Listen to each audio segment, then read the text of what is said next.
Assalamu alaikum everyone, and I hope everyone is having a good Ramadan so far. Today is the 5th day of Ramadan, I believe.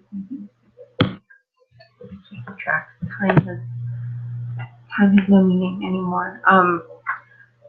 So today the purpose of the session is to sort of do a check-in, especially for new Muslims. The topic of our session today is going to be how is everyone doing a few days into Ramadan? What are the struggles that people are facing? And what's going well, what's going not so well? This is particularly geared towards new Muslims. So, welcome to everyone joining us. I'm going to start off. I did receive one question that I want to address. This is from a brother or sister. They are really struggling with fasting because the days are, getting longer and longer as the time goes on. And this individual is having a really hard time getting sleep and are only able to sleep during the daytime. They feel nauseated and dizzy. Even, especially towards the end of the day, even if they're doing well in the morning and early afternoon. So we're going to try and address that. All right, so I'm glad that I'm very sorry for the struggles that you've been having. However, I am glad that you brought up sleeping, because that was one of my main talking points that I was going to cover, is making sure you get enough rest, which is really hard if you're living outside of the Middle East, especially when I lived with my family in the Gulf for a number of years, and everything, the lifestyle just completely shifts there, and people often stay up all night or almost all night, and the work hours are reduced. The hours for stores and restaurants are shifted, so it's completely different, and it is very difficult to make sure you're getting the proper amount of sleep, especially if you have a job or school on top of everything, or kids don't want to abide by your schedule, by your Ramadan schedule, so it can be really difficult. In my experience, it takes some adjusting to the new sleep schedule. I don't know this person's location. I know in my location, Fajr is at about 4:30 right now. So, as long as you're going to bed, say before 11:30 or so, you can get a good handful of hours of sleep. But I know, especially in a lot of European countries right now, Fajr is actually quite a bit earlier. So it's really difficult to give exact advice on this particular point, because I don't know this person's lifestyle, their job situation, or their location, so I don't know exactly when Fajr is. But I do encourage you to just try and make some adjustments as time goes on. It will get easier. Do your very best to sleep before Fajr. I know some people like to try and stay up all night, but especially if you're outside of the Middle East and the lifestyle around us isn't changing for Ramadan, then it's better to get some hours of sleep. Also, try and keep this is what works for me. So for me, try and keep the amount of movement when you wake up to a minimum. Don't go cooking any big fancy meals. Just have some simple foods prepared ahead of time. And so that you can easily go to your refrigerator or your pantry in the morning, right before Fajr, and grab the stuff, eat it, and go back to bed. I find that the longer I'm awake to eat, the more difficult it is for me to sleep afterwards. The first day of Ramadan, I did not sleep at all after Fajr. I had 3.5 hours of sleep, and I have to go to work in the morning, so was not that was not a good experience. I wish I could give you more targeted advice. If you are the brother or sister who submitted this question, please feel free to pop up in the comments. I can see the comments scrolling past me as people are making them. But in general, focusing, a lot of focus does go on eating properly, which is, of course, very important. But also, I think we need to remember to watch our sleep as well. The brain doesn't function the same on not enough hours of sleep. I heard somewhere recently, I believe it was on, I can't remember which podcast it was. I think it was either Invisibilia or Hidden Brain by NPR, that if you are functioning on fewer than 6 hours of sleep, then your brain capacity is comparable to someone who's driving or who's intoxicated, whether or not you're driving. So please make sure to try and get enough rest. And this particular person said that they were only able to sleep during the day. I don't know what lifestyle things are contributing to that, or even enabling that person to be able to sleep during the day. But if it's possible, if you don't have school or a job to go to, or if you don't have kids that need tending to, or if you work odd hours or whatever it may be, and you're able to sleep during the day, I certainly don't think there's anything wrong with it if that's all you can do. A lot of Muslims, unfortunately, like to shame people about their Ramadan practices and say, oh, you're not supposed to sleep all day. Well, okay, sure, you're not supposed to sleep all day, but if that's the only time you're supposed to sleep, you're not supposed to neglect your body during this month. This is a holy month. It's not honoring God to be neglectful and abusive towards yourself. So if the daytime is the only time you can sleep, then sleep during the day. I also want to encourage this individual, as well as others, to watch what you're eating for suhoor, so that meal that you're eating right before Fajr. Avoid the simple carbohydrate spreads, that sort of thing. Fried foods, don't eat that. Focus on complex carbohydrates and proteins that are going to release energy slowly throughout the day. That's really what's going to help sustain your energy longer. There's nothing really that's going to keep you going throughout the entire day. I mean, especially, at this time of year in the Northern Hemisphere, and in particular in Europe, where the hours are very long.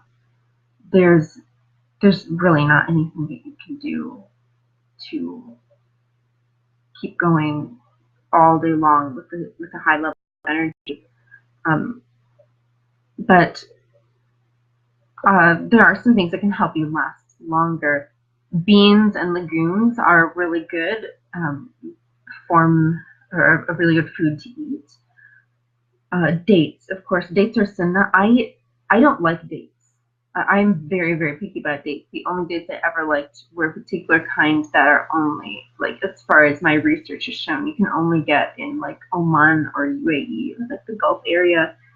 I don't like them, but I still eat them before fasting, just because I have noticed, for me, like a huge noticeable difference between when I eat dates before fasting and when I don't. There's something about dates. I don't know the nutritional facts about them, but there's something about them.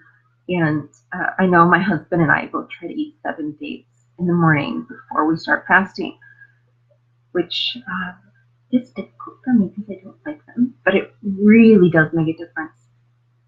I also have some hard-boiled eggs that I keep on hand throughout the month. Obviously, don't cook an entire batch for the month ahead of time, they'll go bad. But I have a handful of hard-boiled eggs in the refrigerator. Those are really good. Also, for those of us who are in this young generation who is apparently obsessed with avocados are good as well. high in, I believe it's high in protein, but I don't want to speak outside of my knowledge. Let's see. And of course, really important is to hydrate.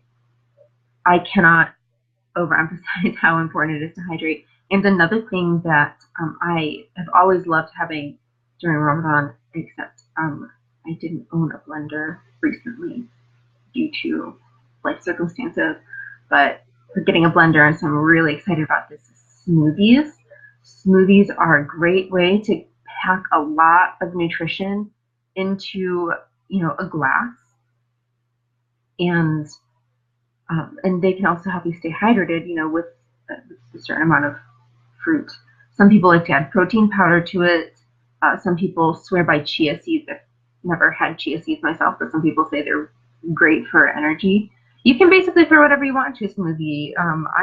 I suggested to my husband that we put our dates in the smoothie before we start fasting, but he really loves dates and he just wants to eat them. So he's like, why would you eat them? Yeah, get some frozen fruit or even fresh fruit, some bananas.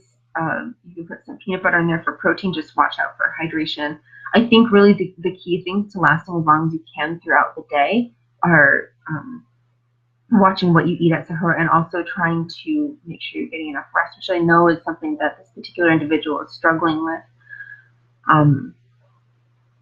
So I know it might be a little bit easier said than done, but I do think that the adjustment will come. Another thing that this person asked is if it's permissible to break the fast a little bit early, even just with some water. Islamically, I'm not a scholar, so I don't want to say halal or haram, but as far as I know, you can't just break the fast. If you're having such a difficult time that it is affecting your health and you are unwell and unhealthy and sick, then generally it is considered permissible to break your fast. But I don't want to speak to that too much. I know that under certain circumstances it's permissible to break your fast, of course, if you're ill. But I don't know what the threshold is. If you are completely unable to function as a human being and you've given fasting your level best, I would presume that it's okay, but I'm not an authority on this topic, so don't take my word. Consult with someone, preferably another convert. I find the difference in the Ramadan experience between converts and people who've been raised Muslim to be night and day oftentimes. So if there is a scholar or someone who is a person of knowledge who's a convert in your area or who you have connections to online, please ask them. They will be a better, more reliable source of the yes or no in this situation, whether or not it's okay. This person did mention that they're going to a doctor. On one hand, I want to say, a doctor is going to know if it's going to be okay for your body to fast or not. But on the other hand, there are some people who have this prejudice when it comes to fasting, whether or not it's, Ramadan or just whatever people do when they decide to fast for no reason, for health reasons or whatever it may be. So I would, approach that with an air of caution. If you're speaking to a medical professional, maybe try and find a Muslim doctor, which alhamdulillah is not usually that hard. There are Muslim doctors, mashallah. Let's see. So I think that addresses all the points that this particular person said in their question. I'm just looking at it right now. And fortunately that, addressing that question did also address a lot of my own talking points that I had planned for the session. So that's good. Just again, for those of you who may be joining now, we talked a little bit about making sure you're getting enough rest and eating well at suhoor. And now this session is tailored specifically, like I mentioned, to converts. So I do want to get into a little bit of advice that I specifically have for converts. But before I do that, I do just want to touch once more on something that I mentioned in my last live session, and something that I mentioned for Ramadan one way or another. We talked about getting your rest. We talked about what you should eat at suhoor. We talked, those are basically the main points. And again, focusing on complex carbohydrates or high protein foods that are going to release energy slowly throughout the day, as well as staying hydrated. But I do just want to touch briefly on what is proper to eat when you're breaking your fast. I would make this pretty quick because there are some other things I want to get to. At the end of a long day of fasting, your eyes are filled with food. This is not, first of all, this is not a sign of weak faith. This is something that is built into our brains. When you're deprived of something, the brain focuses on it more. This is science. So don't feel ashamed for thinking of food when you are hungry. It's okay. But my point here is that once you get to the end of the day, you really just want to scarf down all the food in front of you. And I know there are a lot of traditional foods that are fried, that a lot of people enjoy during Ramadan, and there's nothing wrong with enjoying some fried foods or some delicious foods after a day of fasting. However, I advise very strongly first to break your fast with something light. What I've been doing in my house is we have been having watermelon, which is a great thing to break your fast with. It hydrates you, and it's so refreshing, especially if you refrigerate it. And dates, of course, we actually break our fast with dates and then have watermelon. And I always like to have soup on hand. So right now, for my Moroccan brothers and sisters out there, I've got some harira in my refrigerator that I'm storing it there, obviously, because I made it. I made a big old pot of it, and this is the ultimate Ramadan soup for breaking your fast. It's light.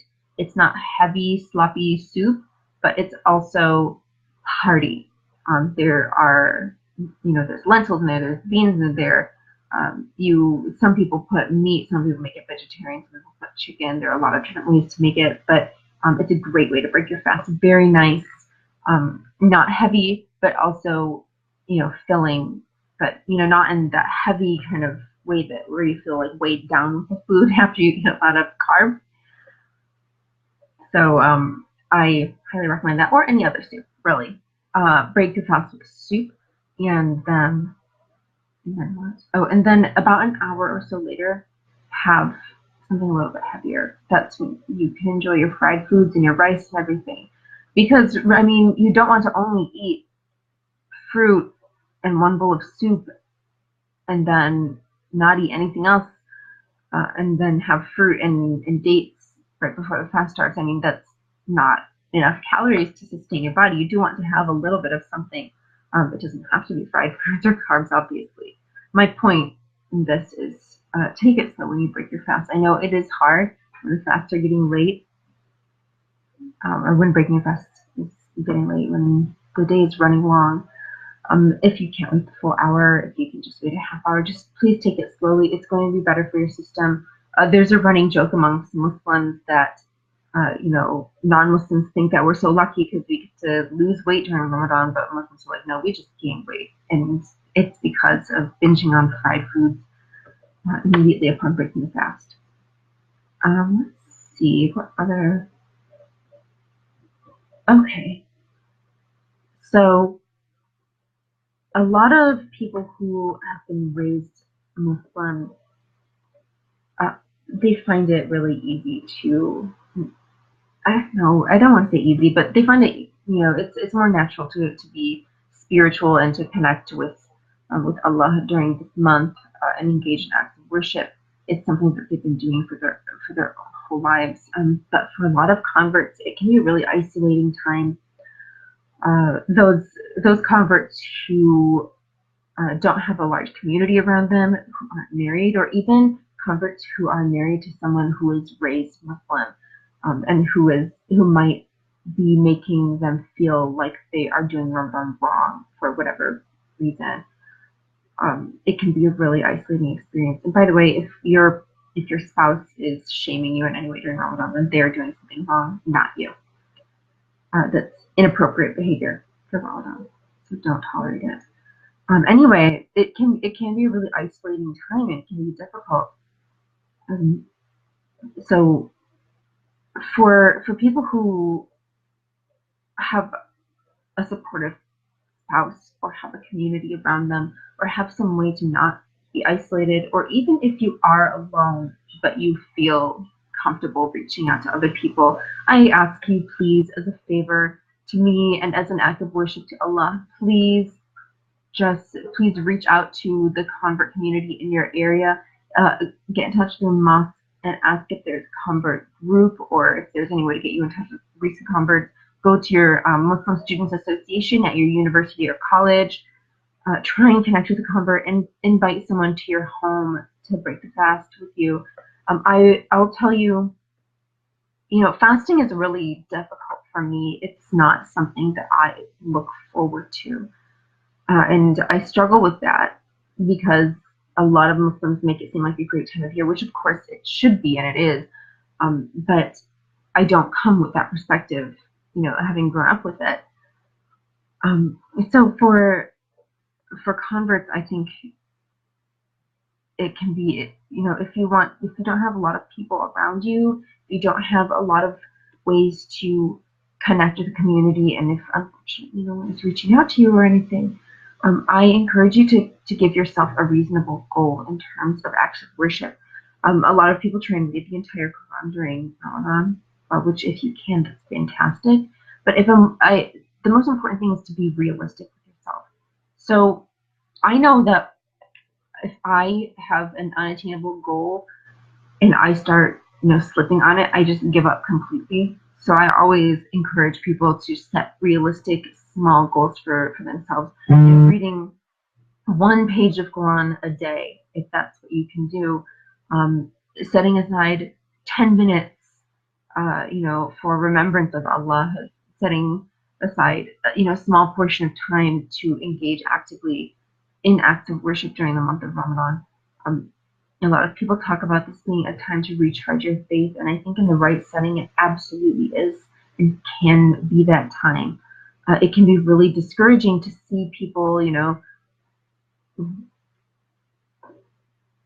don't know, like shaming others for not being able to accomplish. Ramadan is not a competition.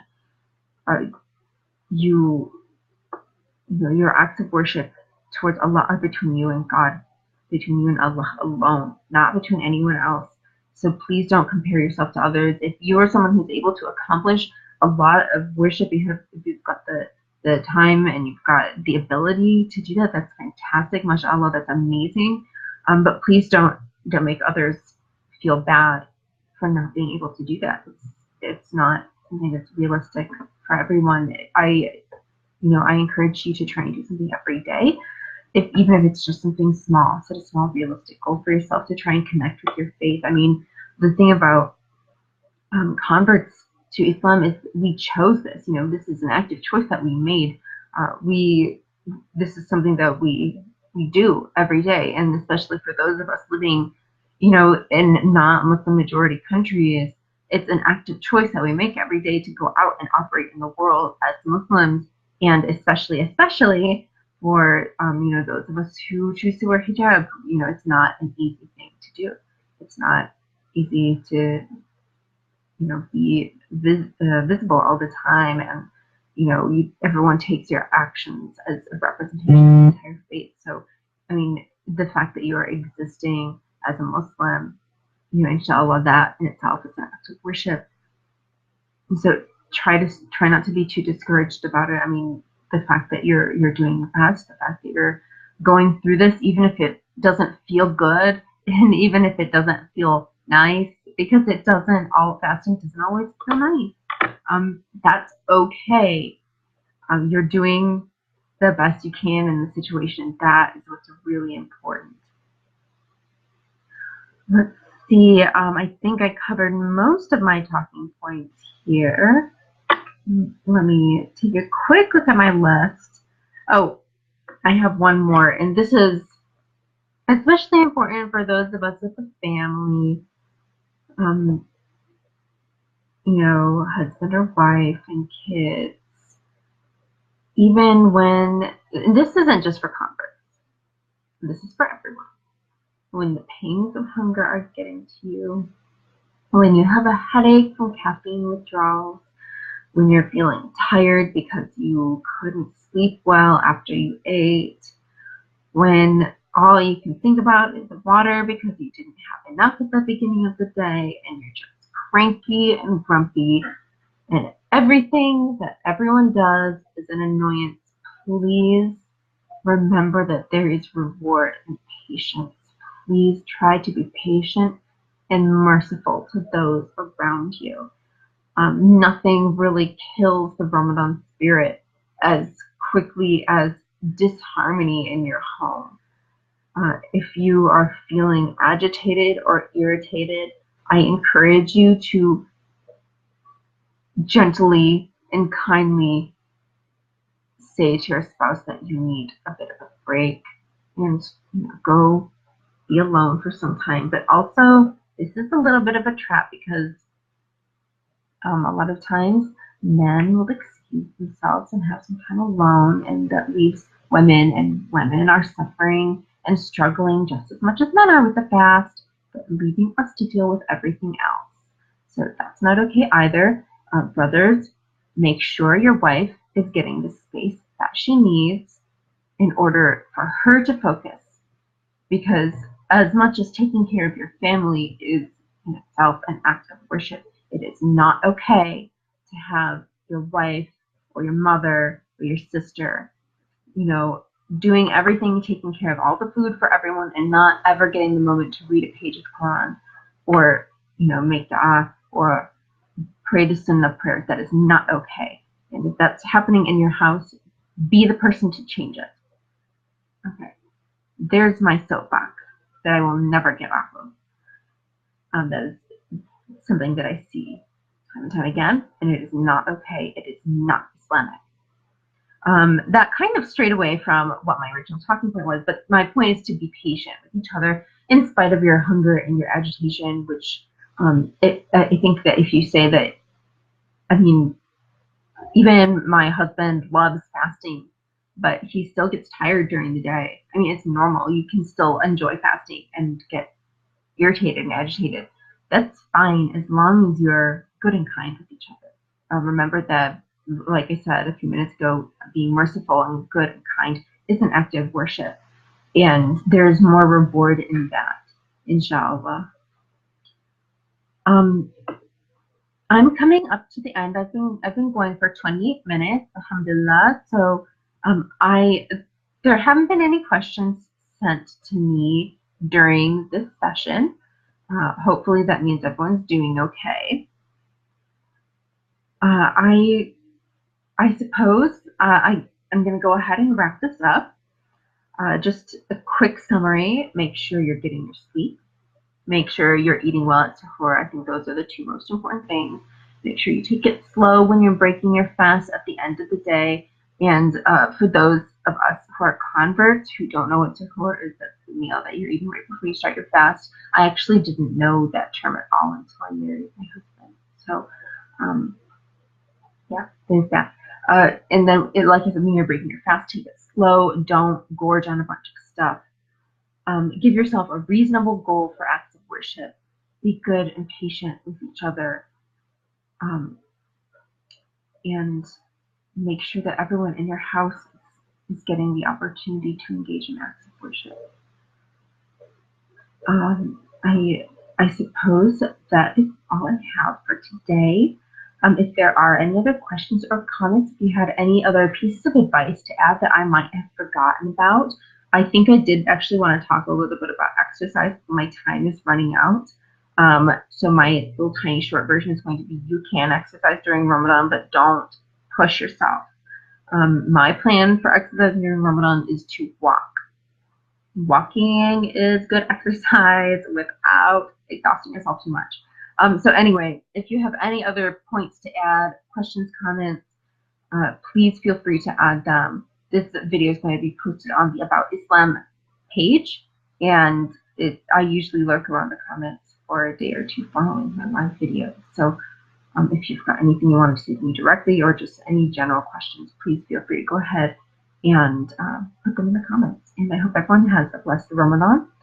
And inshallah, the fast is easy for you, and everyone is able to get in touch with their faith and feel close to Allah.